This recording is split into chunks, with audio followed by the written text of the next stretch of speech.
안녕하세요. 더위의 유혹이 있는 6월입니다.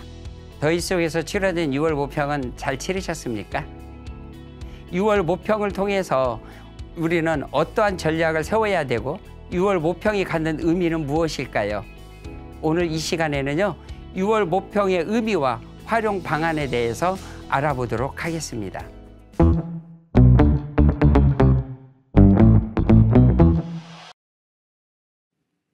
네, 그러면 올해 전국연합 일정표를 먼저 안내하도록 하겠습니다.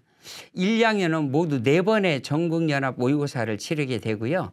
3학년은 전국연합 모의고사 4번과 한국교육과정평가원에서 치르는 수능 모평, 일명 6월 모평과 9월 모평 모두 6번의 시험 끝에 맨 마지막 7번째 11월 13일에 대망의 대학 수학능력 시험장으로 여러분이 향하게 됩니다.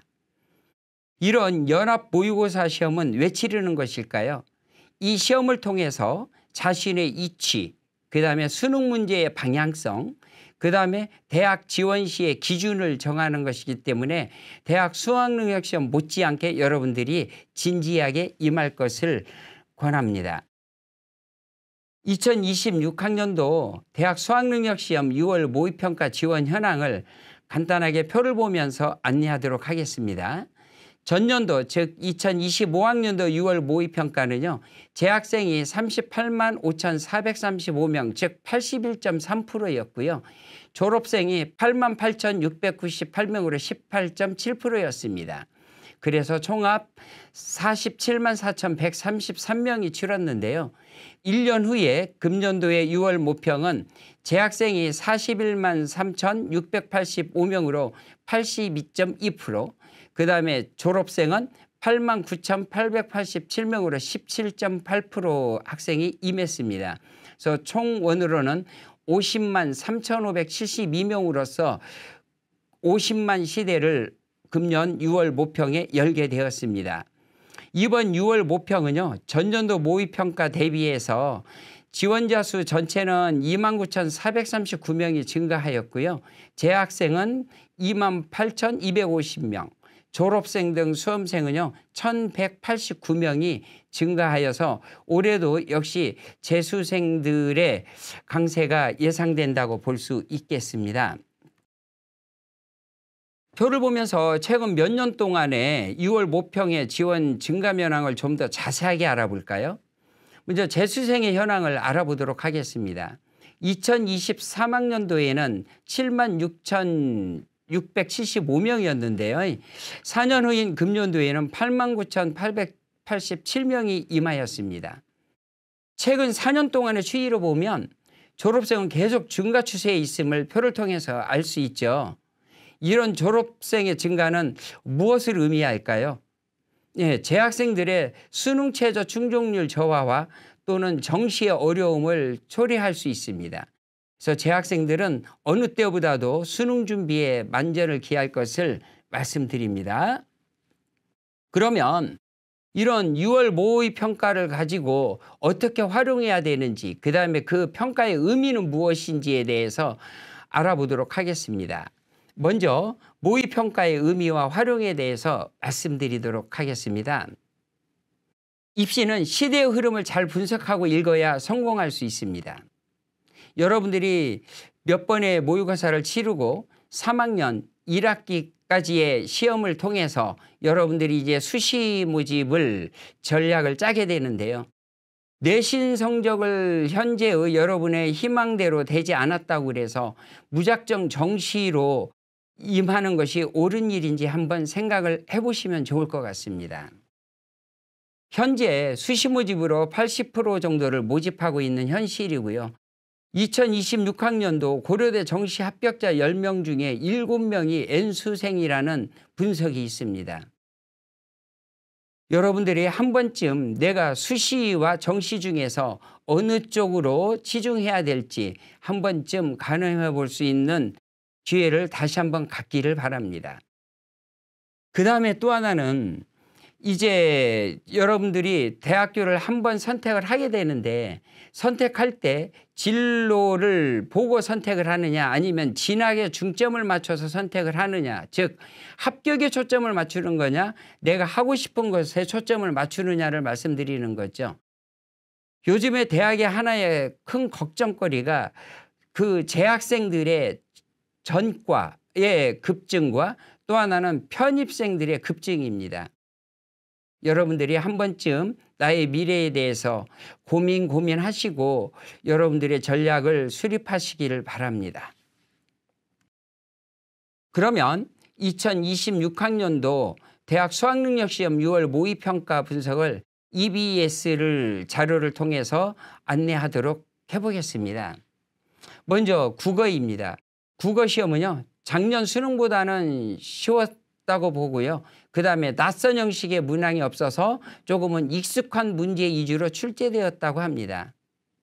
작년 수능보다 쉬웠다는 의미는 킬러 문항이 배제되었고요. 그 다음에 또 EBS에서 50% 이상 연계 문제가 출제되었다고 합니다. 즉 현재의 문제의 방향으로 보자면 기존의 경향을 유지할 가능성이 크고 그 다음에 기출이나 연계 교재를 통해서 여러분들이 역량을 기르는 것이 전략이라고 볼 수 있겠습니다. 다음은 수학입니다. 수학은요, 일부 까다로웠지만 작년 수능과 난이도는 전체적으로는 비슷했다고 분석하고 있습니다. 이번 문제는요, 문제풀이 기술보다는 개념을 알아야 해결할 수 있는 그런 개념 이해 문제가 다수 출제되었다고 볼 수 있습니다. 제가 초반에 일부 까다로웠다고 했는데요. 이번에는요, 선택 과목인 미적분에서 고난도 문항이 좀 출제된 경향이 있었습니다. 그래서 이번 6월 모평의 수학은 전년도의 수능 만점자의 하회 밑선 정도로 예상을 하고 있습니다. 영어입니다. 영어는 작년 수능보다는 쉬웠지만 작년도 9월 모평보다는 어려운 수준으로 출제되었다고 봅니다. 이 영어도요, 킬러 문항 배제가 기조를 이루었고요. 역시 전년도의 수능 기조를 그대로 유지했다고 볼 수 있습니다. 여러분들이 이러한 문제에서 조금 더 성장을 하기 위해서는요, 다양한 유형에서 변별력을 확보하는 문제 위주로 공부를 좀 해서 영어의 절대평가에서 여러분들이 좀 좋은 성적으로 하시길 바라겠습니다. 이번 시험은요, 역대급 경쟁을 치렀죠. 즉 응시생이 50만 명을 넘었고요. 졸업생이 9만 명에 육박할 정도로 지금 경쟁률이 치열할 걸로 예상을 했고 이번 시험도 역시 여느 때보다 응시생이 많았습니다. 전체적으로 보자면 뭐 국어나 영어나 수학에서 분석해서 말씀드렸지만 킬러 문항이 사라졌지만 문제의 난이도적인 면으로 봐서 준킬러라고 하는 즉 준고난도 문항은 여전히 존재하고 있었습니다. 그래서 이 준고난도 문제는 어느 정도의 킬러 문항 역할을 좀 여전히 하고 있다고 볼 수 있습니다. 또 하나는 이번 수학시험 같은 경우에도 이제 미적분이 확률과 통계나 기하보다 조금 더 어려웠다고 했는데요. 이처럼 선택 과목 간의 유불리 문제가 계속 지속되었습니다. 특히 수학 과목이 국어보다 더 뚜렷하다고 볼 수 있겠습니다. 그 다음에 국어와 영어는 평이했으나 독해력이 변별 요인으로 작용하고 있어서요. 이번 문제를 보고서 여러분들이 독해력 2주의 문제에 좀 준비를 하시면 좋을 것 같습니다. 그 다음에 응시생 중에 N수생이 좀 많이 있음으로 인해서 상위권 경쟁이 심화되지 않을까. 그래서 여러분들이 재학생들은 수능 체제를 맞추는 데 있어서 보다 철저한 준비가 좀 요구되는 시험이라고 볼 수 있겠습니다. 한국교육과정평가원에서 이제 수능 모의고사 본 것에 대한 채점 결과를 어느 정도 분석을 했는데요. 이제 평균 점수, 표준 점수 평균은 국어 수학에서 졸업생이 높았고요. 그 다음에 또 1, 2등급 비율도 역시 졸업생이 가장 높았습니다. 반면에 8, 9등급 비율은 모든 영역에서 졸업생의 비율이 가장 낮았다는 얘기는 재학생이 졸업생들에 비해서 상위 등급에서 많이 밀리고 있고 하위 등급을 많이 차지하고 있다는 얘기가 되겠습니다. 그렇다면 우리가 전국연합 모의고사 시험도 치르고요. 6월, 9월 모평도 보는데 선생님들로부터 많은 반복된 얘기를 들으셨을 겁니다. 6월, 9월 모평이 정말 중요하다. 긴장되니까 잘 봐야 된다. 그런 얘기를 많이 들었을 텐데요. 왜 그렇게 6월, 9월 모평가가 중요하다고 하는 것일까요? 네, 첫 번째는 수능 출제기관인 한국교육과정평가원의 주관으로 문제 출제 방향과 범위가 수능과 동일하다고 볼 수 있습니다. 이번 시험을 토대로 해서 수능 난이도를 좀 조절을 하기도 하고요. 또 하나는 여러분들은 이 시험을 치른 이후에 여러분들의 학습 방향과 목표를 설정해서 여러분들이 새 출발하는 계기가 되어야 된다고 볼 수 있겠습니다. 그 다음에 EBS에서 연계 교재로 EBS가 있는데요. 이런 연계 교재 체감 정도에 따른 학습 방법을 점검하는 계기로 삼아야 될 것 같습니다. 과연 연계가 된다면 어떻게 연계가 되고 있는지, 즉 문제가 그대로 나오지는 않지 않습니까? 그래서 이런 연계성 문제를 파악을 해서 자신의 연계 문제 해결 역량 상황 파악 후에 학습 방향을 설정해야 된다고 볼 수 있습니다. 또 여러분들이 EBS 교재도 보고 다른 문제집 참고서들도 많이 보고 있는데요.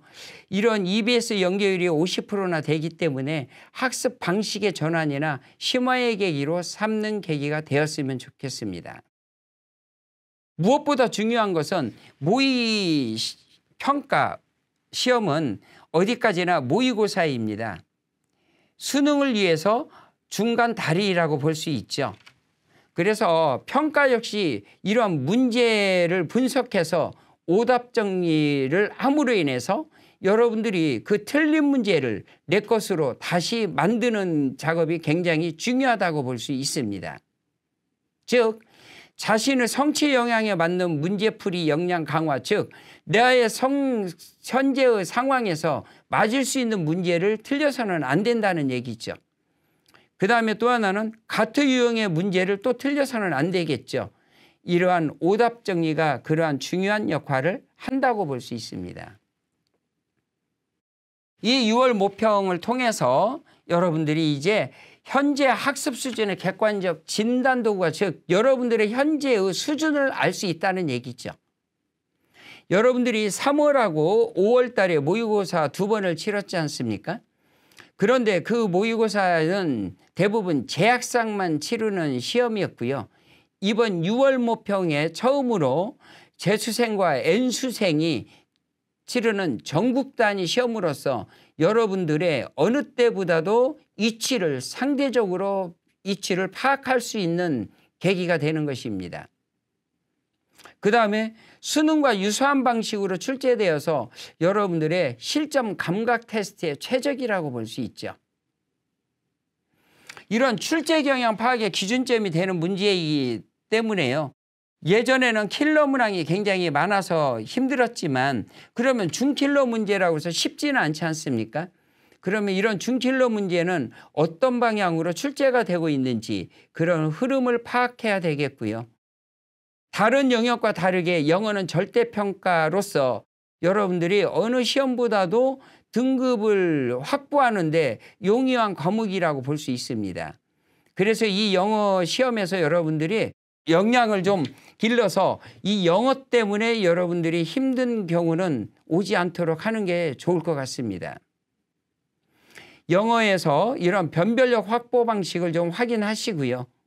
그 다음에 선택 과목별 국어나 수학이나 또는 탐구 과목이 있지 않습니까? 그래서 유불리 구조의 실질적 영향을 좀 평가하셔서 선택 과목을 그대로 가져갈 것인지 아니면 변화를 가져야 될 건지 한 번쯤 좀 생각을 해보는 기회가 되시면 좋을 것 같습니다. 그 다음에 이제 재학생과 N수생이 처음으로 치르는 시험이 있지 않습니까? 그래서 나 자신의 상대적 위치를 확인할 수 있었기 때문에요. 이 시험을 통해서 향후 수시나 정시의 입시 전략의 기준점이 된다고 볼 수 있습니다. 그래서 자신의 점수대를 기준으로 해서 수시 모집에서는 수능 최저를 어느 정도 선까지 맞출 수 있는지, 또 나의 이 현재 시험으로 정시 모집은 어느 정도까지 갈 수 있는지, 그런 걸 파악을 해서 수시와 정시의 전략을 수립하는 기준이 된다고 볼 수 있기 때문에 그 기회로 삼으시면 좋을 것 같습니다. 그 다음에 이번 시험을 통해서 여러분들이 이제 선택적인 공부를 좀 할 기회가 될 수 있을 텐데요. 네 과목 전개 전체를 다 가져갈 것인지, 그렇지 않으면 국어, 영어, 수학, 탐구 영역이 있는데요. 이런 영역에서 내가 어떤 과목에 더 치중을 해야 되는지, 그러한 학습 시간의 분배 전략의 재정비의 기회가 되시기를 바랍니다. 예, 좀 전에 말씀드렸다시피 6월 모의고사, 말 그대로 모의고사의 이제 실질 시험이 아닙니다. 입시 전체의 한 과정에 불과한 것입니다. 끝이 아닌 과정이기 때문에 이 시험을 통해서 여러분들이 어떤 점을 배우고 이걸 어떻게 활용할까에 중점을 두셔야 됩니다. 이 문제를 통해서 수능에는 어떻게 대응해야 될지, 예를 들어 수학 문제 같은 경우에도 1번에서 30번까지 순서대로 계속 풀어야 될 것인지, 아니면 1번에서 어느 정도 선까지는 풀고 그 다음에 단답형 문제를 풀고 또 우리가 일명 말하는 준킬러 문제로 올 것인지, 그러한 시간 안배 계획이 굉장히 중요하거든요. 그래서 다른 과목도 역시 내가 어떠한 순서대로 문제를 해결해 나갈 것인지에 대한 방법을 좀 여러분들이 강구해야 되는 계기가 될 것으로 보입니다. 그 다음에 이번 시험을 통해서 여러분들이 자주 실수하는 거, 그 다음에 자주 틀리는 영역, 그러한 지점들을 잘 찾아서 그런 것들을 내가 어떻게 극복해야 될 건지, 즉 나만의 극복 방법 찾기의 기회가 되어야 될 것으로 보이고요. 성적 발표 전에 이제 현재 가채점 했지 않습니까? 그 가채점을 토대로 해서 내가 어떻게 학습을 해야 될지, 그 다음에 또 하나는 선생님과의 상담을 통해서 이 점수를 가지고 어느 정도의 지원이 가능한지, 그러한 전략을 세우는 계기가 되기를 바랍니다. 그 다음에 학생들 보면 간혹 보면 내신, 수능 공부를 따로따로 하는 학생이 있는데 이건 따로따로가 될 수 없습니다. 내신에 충실한 학생이 수능 공부에서도 역시 성장할 수 있고 좋은 성과를 얻을 수 있기 때문이죠. 그래서 여러분들이 이걸 따로따로 구분하지 마시고요. 상호작용할 수 있도록 학습 집중력을 끝까지 유지하기를 당부 말씀드립니다. 그렇다면 이제 정리적으로 6월 모평 이후에 꼭 해야 되는 것은 무엇이 있을까요? 지금 앞에서 말씀드린 내용을 다시 정리하도록 하겠습니다. 첫 번째, 성적표 분석이죠. 예, 그 분석을 통해서 나의 약점을 찾아야 됩니다. 단순하게 그냥 1등급이다 2등급이다가 중요한 게 아니라요. 그 오답 정리 등을 통해서 틀린 문항을 찾고 그 틀린 문항의 원인 분석이 필요한 것이고요. 그 다음에 내가 이 문제를 틀렸다면 개념이 미숙해서 틀린 건지, 아니면 해결할 수 있는데 방향 설정의 문제로 해서 시간이 부족했는지, 아니면 어떤 계산의 오류의 실수였는지 등을 분류해서 추후에는 그런 일이 발생하지 않도록 대처를 하는 것. 그 다음에 또 하나는 이 성적표를 보시면 표준 점수도 있고 100분위 등급 컷이 나와 있지 않습니까? 우리가 수시 모집에서는 등급 컷만 중요하지만 이 정시 모집에서는 100분위와 표준 점수가 대단히 중요합니다. 또 하나는 현재 나온 100분위가 나의 수능까지 유지될 수 있을까?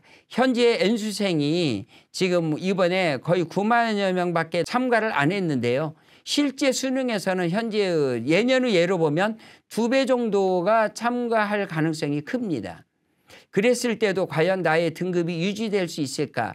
현재의 100분위로서 나의 위치 파악을 꼼꼼히 하셔서 학습 방향을 설정하는 데 도움을 받고 그것이 내가 해야 할 일의 첫 번째라고 생각을 합니다. 두 번째는 이제 선택 과목의 상황인데요. 수학하고 탐구 영역에서 선택 과목에 대한 편차가 굉장히 큼을 여러분들이 잘 알고 있을 겁니다. 특히 미적분하고 확률과 통계와의 상태, 그다음에 똑같은 사탐인데도 불구하고 이제 생활과 윤리라든가 경제나 정치 관련 과목이라든가 또 하나는 지구과학과 어떠한 화학의 과목이라든가 이런 선택 과목에 대한 편차가 굉장히 큽니다. 이런 것들을 어떻게 내가 극복할 것인지 아니면 이 선택 과목에 변화를 줘야 될 것인지 그런 부분에 대한 판단 시점이 된다고 볼 수 있습니다.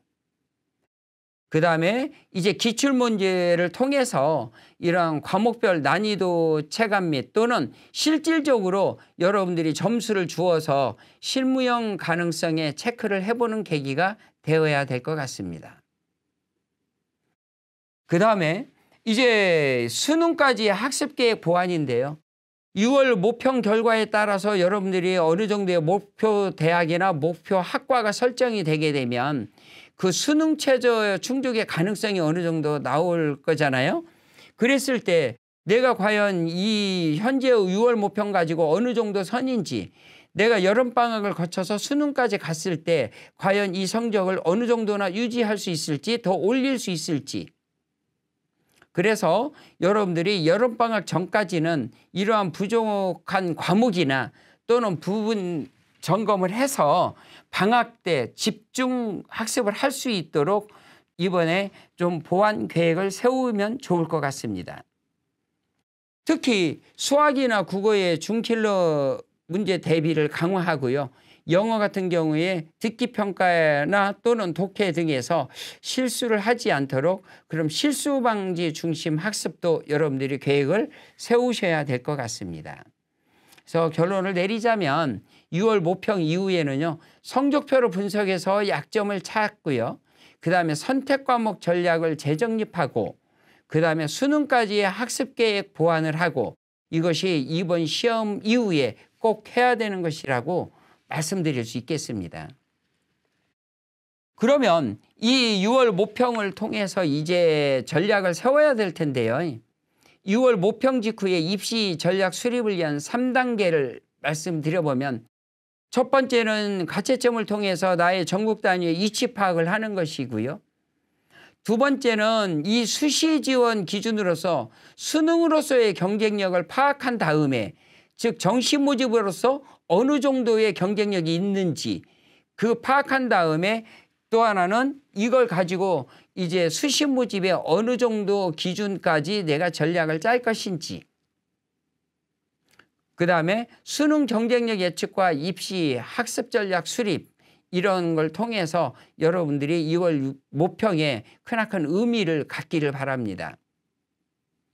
수시에서 수능 최저학력 기준의 충족 가능 여부는 수시 지원 전략이 달라지잖아요. 내가 어느 대학을 원했는데 그 대학의 수능 최저를 맞추지 못하면 다른 대학을 선택을 해야 되고 그래서 자신의 수능 경쟁력을 기준으로 해서 수시 지원의 이러한 일명 마지노선이라고 하는 것은 예를 들어서 내가 전북대 이상을 정시로 갈 수 있다면 이 수시 모집에서 전북대보다 이제 점수가 낮은 대학을 지원을 해야 될 것인지 이제 그런 의미를 얘기하고 있습니다. 그 6월 모평은요 하나의 과정이고 수능 성적은 또 모평과 다를 수 있습니다.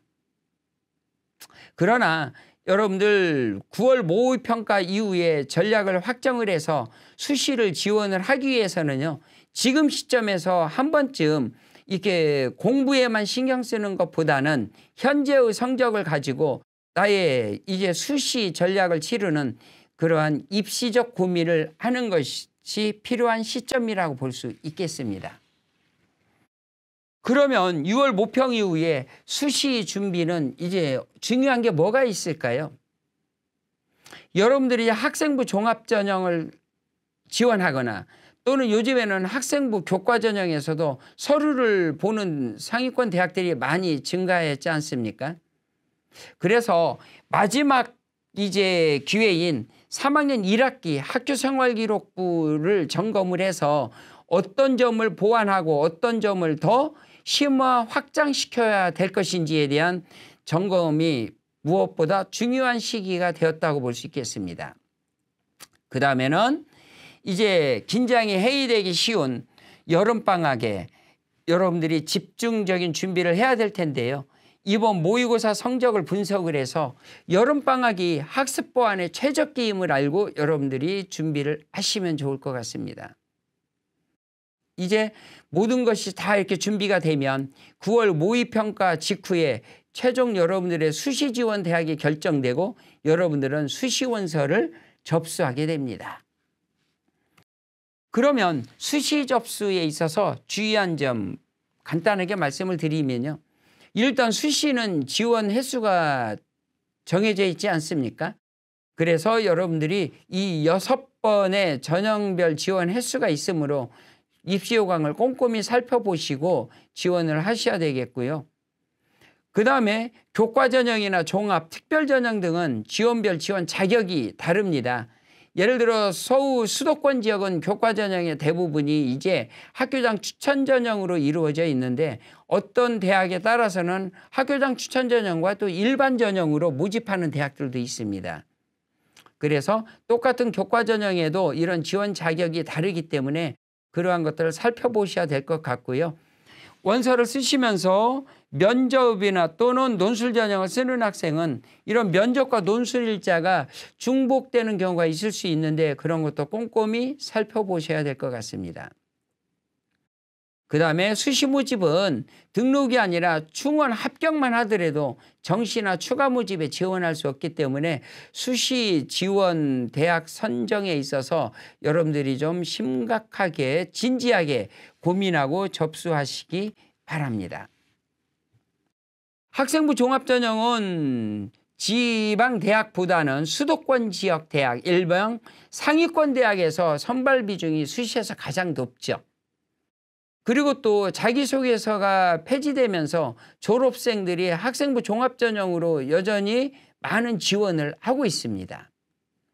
그 다음에 종합전형인데도 면접이 있는 전형과 없는 전형이 있어서 여러분들이 면접의 유불리의 상황을 또 따져보시고 지원을 해야 될 것 같습니다. 그 다음에 또 하나는 수능체제를 적용하는 대학이 좀 요즘에 많이 생기게 더 증가되게 됐는데요. 일부 수능체제 적용대학은 수능체제가 중요한 조건이 됩니다. 수능체제가 안 되면 아무 의미가 없는 거죠. 그래서 수능체제 충족 여부도 여러분들이 살펴보고 지원하시기 바랍니다. 그러면 수시 전략에서 중요한 사항 뭐 여러 가지가 있겠습니다만 그냥 간단하게 몇 가지만 말씀을 드리면 이 대학 전략을 짤 때 기준이 그냥 학과는 전혀 고려하지 않고 그냥 대학 기준이냐, 인지도가 높은 대학만 가는 게 옳은 것이냐, 아니면 대학보다는 학과 중심이냐, 이건 옳고 그름은 없습니다. 생각의 차이이기 때문에요. 이건 학교 선생님이나 또는 여러분들의 진로나 진학의 방향, 부모님과 상의하셔서 선택하시면 될 것 같습니다. 그 다음에 수시 모집에서 교과, 종합, 논술, 정시 모집이 있는데요. 내가 지금까지의 상황으로 봐서 나의 주력 전형은 어디인지 선생님과 상담하셔서 정하는 게 필요할 것 같고요. 그 다음에 또 하나는 우리가 원서를 쓰는 것은 합격하는 게 무엇보다 중요하지 않습니까? 모두 탈락하기 위해서 원서를 쓰는 건 별로 의미가 없잖아요.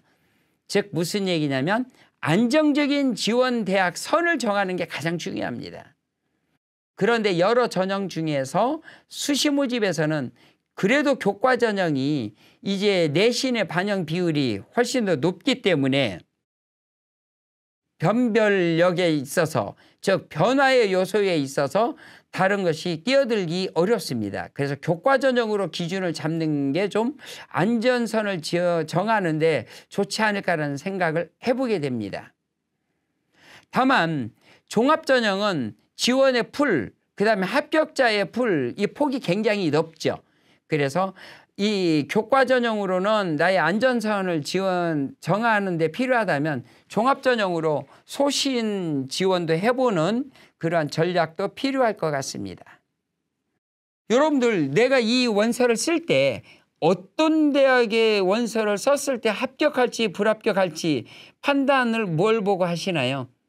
무엇보다 전년도의 입시 결과를 보고 하지 않습니까? 그런데 이런 입시 결과는 현재의 올해의 입시 환경과 또 다른 환경이기 때문에 그게 절대적일 수는 없습니다. 그래서 이러한 변화에 따른 것을 파악을 해서 전략을 세우시면 좋을 것 같습니다. 그 다음에 전년도 입시 결과를 쓰는데 올해 전년도 것만 써서는 안 되겠죠. 그래서 가장 안전적으로는요, 최근 3년간의 입시 결과를 살펴보고 참고하시는 게 좋을 것 같습니다. 무엇을 보면 좋을까요? 경쟁률도 굉장히 중요하고요. 그 다음에 충원율, 우리가 흔히 몇 바퀴 돌았다, 대학교에서는 200%다 85%다 발표하는 거죠. 충원율이 높을수록 다른 대학으로 빠져나가고 추가 합격의 가능성이 많다는 걸 의미합니다. 그 다음에 수능 최저가 강화되었느냐, 새로 생겼느냐, 없어졌느냐, 굉장히 중요한 요소죠. 그 다음에 전년도에 어느 정도 선에서 합격했는지, 이런 것들을 꼼꼼히 살펴보셔서 안정적인 지원, 소신적인 지원 또는 내가 상향적인 지원 등의 한 요소로 사용하시면 될 것 같습니다. 그 다음에는 이제 선생님들께서 여러분들에게 이제 안내하면서 수시 상담 카드를 작성해 오라고 하실 건데요. 이 수시 상담 카드는 여러분들 수시 모집 6개를 쓰지만 저는 그 배, 즉 선생님께 상담 카드를 작성해 드릴 때는 한 12개 이상은 대학이나 학과를 여러분들이 카드에 작성해서 가지고 가서 상담을 받는 게 좋을 걸로 말씀드립니다. 그 다음에 수시 모집 기일을 넘겨서 접수를 못하는 일이 있어서는 안 되겠죠. 그 다음에 수도권 지역으로 해서 학교장 추천 전형이 있는데요. 이런 학교장 추천 전형하고 학교장 추천 전형은 대부분 교과 전형이거든요. 그런데 대학에 따라서는 일반 교과와 학교장 추천 교과가 있어요. 전형이. 여기에서 어떤 게 더 유리할지는 학교에 따라, 학과에 따라, 대학에 따라, 상황에 따라 다릅니다. 그래서 여러분들이 그것도 상담을 통해서 철저한 분석 후에 유리한 전형으로 지원하는 게 좋을 것 같습니다. 그 다음에 여러분들이 흔히 너는 몇 등급이야 하면 나는 1등급이야, 뭐 2등급 대야, 3등급 대야, 4등급 대야라고 얘기하는데요. 우리가 입시는 소수점의 소수점을 가지고 입시 결과를 가리게 됩니다. 그래서 좀 디테일한 여러분들의 성적과 그다음에 기존의 결과들을 갖다 보고서 세분화된 자료로 여러분들이 분석하고 전략을 세울 것을 말씀드립니다. 예, 현재 보여드린 자료가 수시 상담 카드의 한 사례입니다. 학교마다 다르기도 하고요. 이제 사용하는 게 편하고 여러분들이 자세하게 할 수 있도록 이러한 수시 상담 카드는요, 한 예시로 안내해 드립니다. 입시 전략에서 중요한 사항은 이제 안정, 소신, 상향이라는 거 무슨 말씀인지 알겠죠? 전년도에 예를 들어서 50% 선에 내 성적이 있다. 대부분 꼭 그런 건 아니지만 그래도 대체적으로 안정적이라 볼 수 있고요. 70% 선 이후에 있다면 70% 선은 안정보다는 소신 성향이라고 얘기할 수 있고요. 나의 성적이 70% 바깥에 있다는 얘기는 아무래도 조금은 상향성이 있다고 볼 수 있지 않을까. 그 다음에 대학을 가는 목적이 무엇입니까? 학문 연구가 될 수도 있고 취업이 될 수도 있지 않습니까? 그래서 이러한 지원을 하는 대학이나 학과에 따라서는요, 어느 대학을 가고 어느 학과를 갔을 때 미래 지향적인지에 대한 정보를 수집한 다음에 지원하는 전략을 세우기를 당부 말씀드립니다. 위에서 말씀드리는 것처럼 대학의 명분이 중요하냐, 즉 이름만 보고 갈 거냐, 아니면 취업이 그래도 잘 되는 학과나 대학을 통해서 갈 것이냐, 이것도 대학 선택의 한 중요한 기준이 된다고 볼 수 있습니다. 그러면 이런 지원 전략을 짤 때 입시 결과가 굉장히 중요하다고 했지 않습니까? 그럼 그런 입시 결과는 어디에서 보는 것일까요? 예, 거의 대부분의 대학의 입학처에 가보면 지난 몇 년간의 입시 결과가 나와 있습니다. 아주 자세하게 발표한 대학들도 많죠. 또 하나는 대입정보 포털 어디가에서 살펴볼 수 있습니다. 또 하나 여러분의 상담을 하면서 담임선생님의 자료 등에 역시 전년도 입결 자료가 있습니다. 여러분들 원서를 쓰기 전에 많은 상담을 받기를 원하시죠? 그럼 어디에서 상담을 받는 게 좋을까요? 첫 번째는 여러분들의 담임선생님이십니다. 담임선생님을 믿고 상담을 하셔야 되겠고요. 그다음에 각 광역교육청에서 대면 상담이나 여러 가지 방법으로 상담 창구가 있습니다. 전라북도 같은 경우에는 도교육청의 대면 상담이 있고요. 그다음에 한국대학교육협회 1600-1615라는 상담 전화번호가 있습니다. 교육청에서 운영하는 밴드가 있는데요. 전라북도에도 전북 꿈사다리 밴드가 있습니다. 여러분들이 이러한 정보나 상담의 창구는 여러분들이 얼마나 진지하고 또 하나는 여러분들의 미래에 대한 책무성을 가지고 있느냐에 따라서 얼마든지 열려 있습니다. 이러한 열려있는 정보의 창구를 여러분들이 잘 이용하셔서 여러분들의 입시에 좋은 결과가 있기를 바랍니다. 이제 수시 지원에서 마지막으로 전략을 세울 때는 정시 지원에 가는 대학을 확인해야 됩니다. 앞에서도 여러분들에게 말씀드렸지만 이 정시 지원에 내가 수능을 잘 봤단 말이죠. 그렇다고 그래서 수시에서 합격했는데 갈 수가 없지 않습니까? 그래서 이런 모의고사 성적의 100분위 등을 활용을 해서 현재 나의 성적으로 한다면 어느 정도의 대학을 갈 수 있는지, 즉 학생부 성적보다 수능 성적의 경쟁력이 더 있는지, 수능 성적의 경쟁력이 있는 경우에는 수시 모집에서도 어때야 되겠어요? 수능 최저가 있는 대학으로, 또는 수능의 경쟁력이 있다는 얘기는 어느 정도의 논술도 해결할 능력이 좀 더 있지 않을까라는 생각도 해볼 수 있고요. 그래서 내가 이런 수능이 좀 강하다면 이 수시 모집에서 그래도 조금은 소신 지원의 성향을 갖는 것도 어떨까. 반대로 수능보다는 학생부의 경쟁력이 있는 경우들이 있죠. 내신이 더 좋다는 얘기죠. 그 학생들은 앞으로 남아있는 3학년 1학기 성적을 잘 마무리하기 위해서 3학년 1학기 성적 관리에 매진해야 됩니다.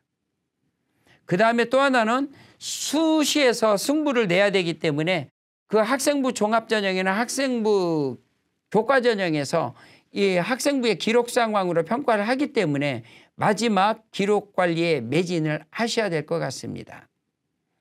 그다음에 일단은 학생부의 성적이 중요하니까 2차 고사까지는 학기 말 2차 고사 시험 준비를 하고 그 이후에는 수능 최저 등이 있고 또 하나는 수시에서 어떻게 될지 몰라 정시까지 가야 되기 때문에 끝까지 놓지 마시고 수능 공부에 매진을 하셔야 될 것 같습니다. 잘 모르겠다. 즉 학생부나 수능 모의고사 성적이 이렇게 비슷하단 말이죠. 그런 경우에는 어떻게 해야 될까 봤을 때요. 서울의 주요 대학은 정시 모집, 그다음에 학생부 종합전형, 학생부 교과전형, 논술전형 순서대로 많이 선발을 하고 있고요. 지방 소재대학은 학생부 교과전형이 절대적으로 많습니다.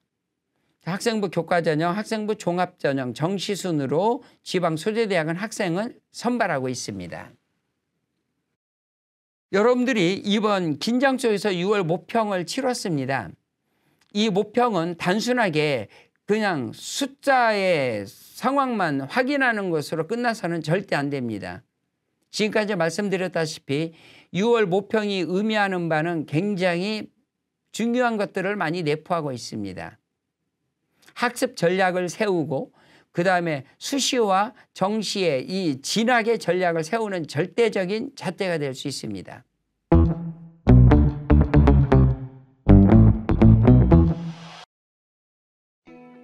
네, 어떻게 도움이 좀 되셨습니까? 모의평가 말 그대로 과정입니다. 여러분들이 앞으로 남아있는 과정을 어떻게 마무리 짓느냐에 따라서 여러분들의 성공적인 진학이 약속될 수 있습니다. 여러분들의 끝까지 잘된 정리로 여러분들의 진학의 성공을 기원하겠습니다.